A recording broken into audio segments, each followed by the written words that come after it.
Bonjour à toutes et à tous. Aujourd'hui, nous allons parler de l'Empire romain. Comment vivaient les Romains? Et nous allons également parler de la célèbre armée romaine qui a réussi à conquérir la majeure partie de l'Europe, le nord de l'Afrique et le Proche-Orient. Tout d'abord, il existait deux types de personnes à Rome, les patriciens et les plébéiens. Les patriciens étaient ce que l'on peut considérer aujourd'hui comme nobles, et les plébéiens comme le reste de la population. À savoir, certains plébéiens étaient plus riches que d'autres patriciens. Exemple, Jules César était presque pauvre au début de sa carrière. Les Romains ont connu différents régimes. Le premier régime qui a été mis en place par Romulus lors de la fondation de Rome était la royauté, de -753 à -509. Il y eut en tout 7 rois. Après cette royauté se mit en place la République, de -509 à -27. En latin, res publica, les affaires du peuple. Et enfin, de -27, vint l'Empire. Lors de ces périodes, il existait trois principaux types d'habitation. La domus, qui était la maison pour les plus riches. Les insulae, c'était des sortes d'immeubles à 3 étages où étaient logées les personnes les plus pauvres. Et enfin, il y avait les villas, qui étaient les maisons de campagne où les riches citoyens faisaient leur culture. En parlant de culture, on cultivait des oliviers pour l'huile d'olive, des choux, ainsi que des fèves. On y faisait aussi pousser des vignes, des céréales, etc. Pour en revenir à la vie des habitants, ils devaient tous respecter les dieux, les sacrifices. En sacrifice, on leur offrait du miel, du vin, mais aussi des animaux et de nombreuses autres choses.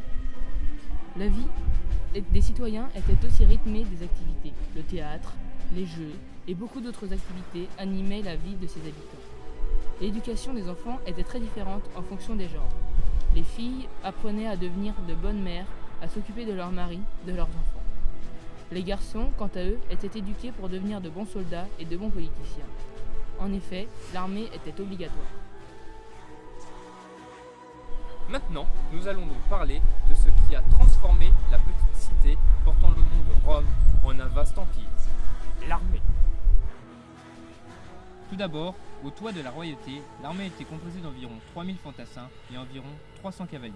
Ces cavaliers, malgré leur nom, n'étaient de base pas à cheval, c'était l'élite de l'armée, la garde personnelle du roi. Puis ce fut les plus riches et donc les plus aptes à avoir des chevaux, d'où leur nom. Au début de la République, l'armée a un effectif de 4000 hommes, puis augmente jusqu'à 6000 soldats. Sous le Haut Empire, l'âge d'or de l'Empire, l'armée était composée de 15 000 légionnaires.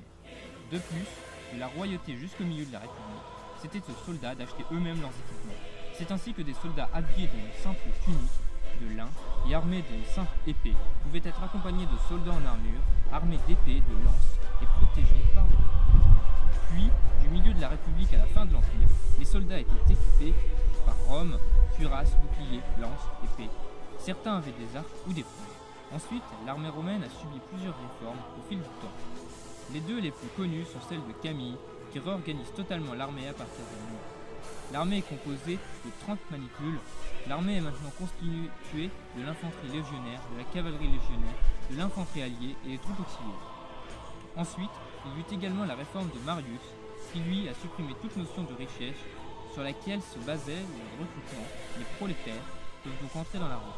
Il réorganise lui aussi l'armée à partir de là. Une légion est composée de 10 corps, une corde de 3 manipules, une manipule de 2 centuries, et enfin une centurie comporte 100 hommes, 6000 hommes pour une légion. Maintenant, parlons rapidement de la marine romaine. Selon la tradition, elle aurait été créée pour lutter contre Carthage lors de la première guerre punique. L'armée maritime romaine tient une place à part dans l'armée. Elle est extrêmement peu réputée et ne sert que dans de rares occasions, hormis pour surveiller les côtes ou lutter contre la piraterie.